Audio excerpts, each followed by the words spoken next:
Olá, alunos, bem-vindos! Vamos para mais um momento de estudos. Hoje teremos aula de língua portuguesa e ensino religioso. Vamos começar com o nosso momento de reflexão? Trouxe uma frasezinha para vocês. Comece de onde você está. Use o que tiver e faça o que puder. Muitas das vezes nós sonhamos alto, queremos fazer muitas coisas que não está ao nosso alcance, muitas coisas que nós não temos como fazer ou muitas coisas que a gente não pode. Então a dica de hoje é: comece de onde você está. Na verdade já começou, né? No seu estudo, está aqui se esforçando. Use o que tiver e faça o que puder. Faça o que puder e terá grandes resultados com certeza. Parabéns pelos seus estudos, parabéns pela dedicação até agora. Hoje nós teremos o tema gênero textual curiosidade. Começaremos com português. Iremos ler um textinho. Será o nosso momento de leitura. Nosso momento de leitura compartilhada, lendo um texto sobre curiosidades. O que traz um texto de curiosidades? Traz algumas informações interessantes sobre algum tipo de tema. No nosso caso hoje, nós iremos trabalhar sobre curiosidades de animais. Nós iremos ver dentro desse texto curiosidades sobre a joaninha. Aí nós temos aqui em cima, escrito com letras maiores, o título do texto, Joaninha. Vamos ler? Apesar de coloridas e muito bonitas, as joaninhas não são propriamente inofensivas para ácaros e pequenos insetos. Elas são predadores dos mais vorazes.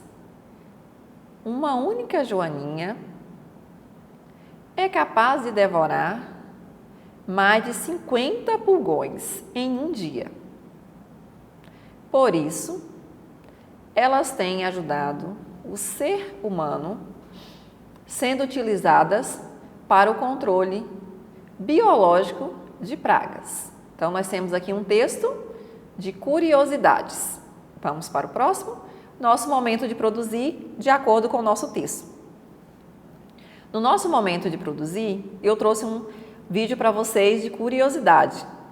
Assistam esse vídeo com bastante atenção e logo após, pegue o caderno de vocês, escreva 3 curiosidades que você mais gostou. Preste atenção em umas dicas. Lembre que para começar a escrever tem que começar com letra maiúscula. No final do texto tem que ter sempre ponto parágrafo. Temos que ter o espaço entre uma palavra e outra.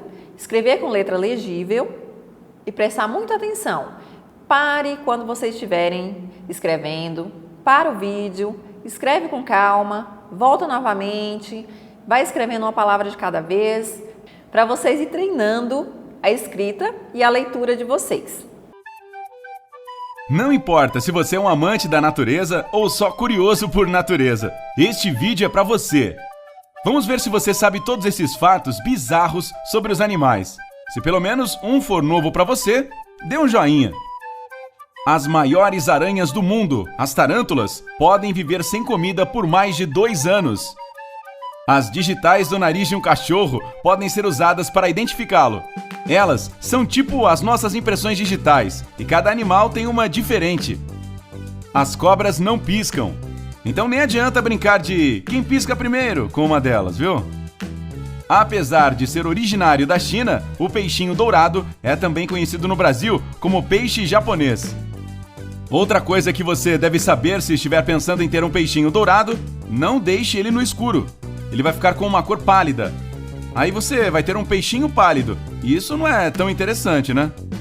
Os pica-paus são extremamente eficientes. Eles conseguem bicar a madeira 20 vezes por segundo. Por que será que eles não sentem uma dor de cabeça de rachar, hein? Se você colocar uma água viva debaixo da luz solar, ela vai sumir depois de algum tempo. Isso porque ela vai evaporar. Estas criaturas são compostas de 98% de água. O suor de um hipopótamo é rosa. Bem, na verdade não é exatamente suor. É um líquido avermelhado e oleoso que refresca o corpo do hipopótamo e também hidrata e protege a pele dele. Este suor de sangue também contém propriedades antibióticas. Macacos no Japão já descobriram um jeito de comprar lanche nas máquinas de venda automática. Sério, eles pagam com moedas e tudo. Então, da próxima vez que você estiver sofrendo com uma máquina destas, lembre a si mesmo, até um macaco consegue fazer isso. Sapos não precisam beber água, pois ela já é absorvida pela pele deles.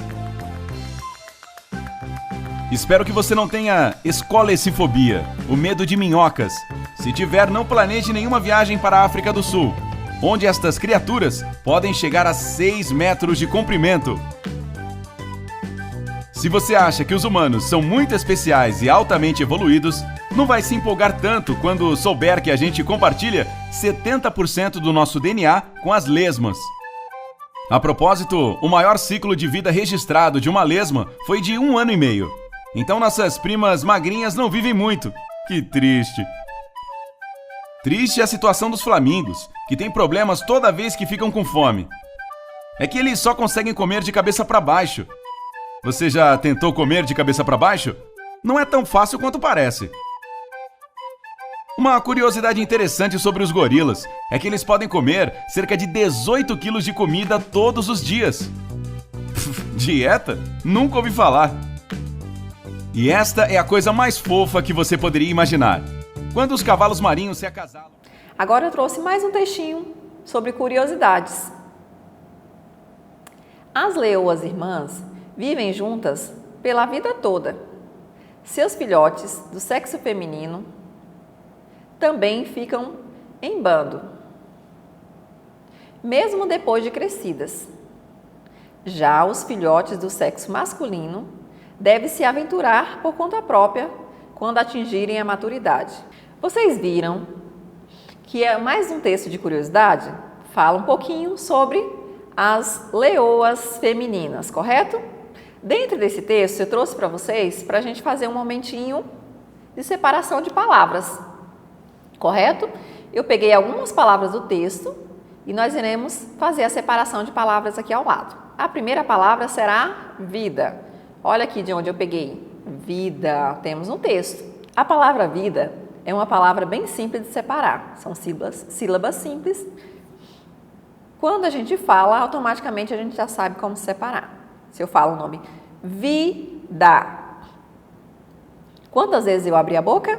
2 vezes. Então, eu irei separar 2 sílabas. Vamos lá? Vida. Bem fácil, né? Vamos para mais uma? Agora, iremos separar a palavra toda.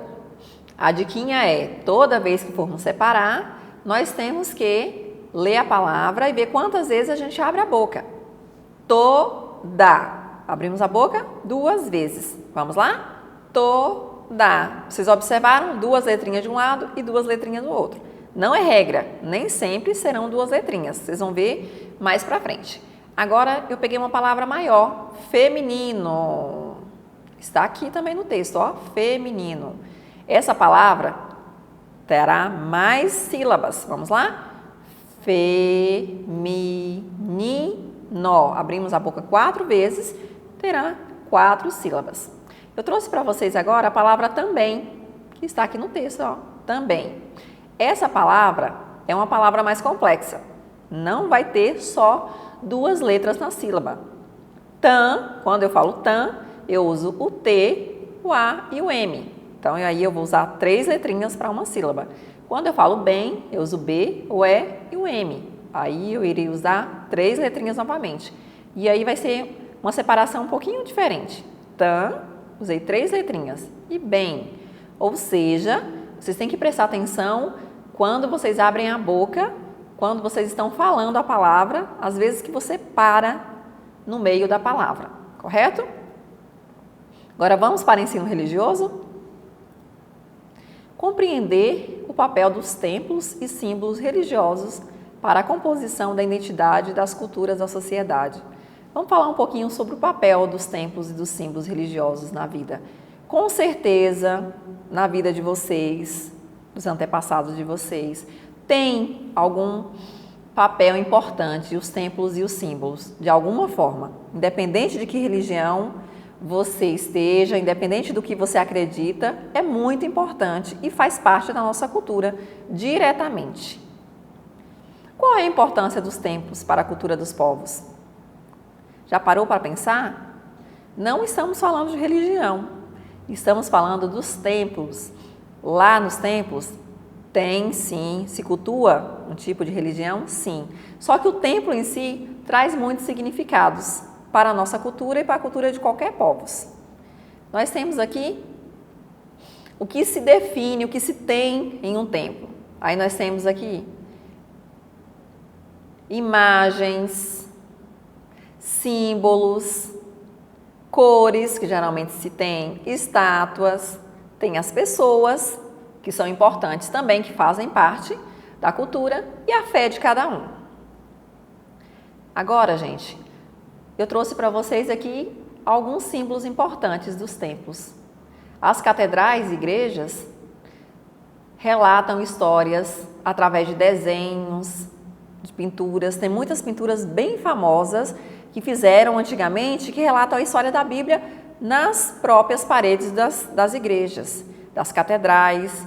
Aqui antigamente também, que existe até hoje, temos catedrais que têm os vitrais pintados, são os vidros pintados, que grandes artistas, inclusive grandes artistas fizeram e que faz parte da nossa história. Nós temos também os templos hinduístas. Ele já tem um templo já de uma forma diferenciada. Ele tem os murtis, que são as imagens, eu tenho aqui um tipo de imagem, que eles cultuam, os rios, especificamente o rio Gange, que é um rio que é bem sagrado para eles e que aí eles têm as peregrinações no rio Gange, que para eles é bem importante, e as peregrinações ao lado do rio, eles fazem as peregrinações anuais. E nós temos também os terreiros de Umbanda. O que é importante nos terreiros de Umbanda? Os símbolos que eles têm e os orixás, que são as suas santidades, que também são importantes e que eles cultuam. O importante, gente, não é nenhum desses. O importante é a gente aprender sobre cada um e a gente respeitar, porque as religiões partem do princípio do respeito. Eu posso ser católico, posso ser protestante, posso ser de qualquer um, mas eu vou respeitar a posição do outro e a religião do outro. Até a próxima aula e fiquem com Deus!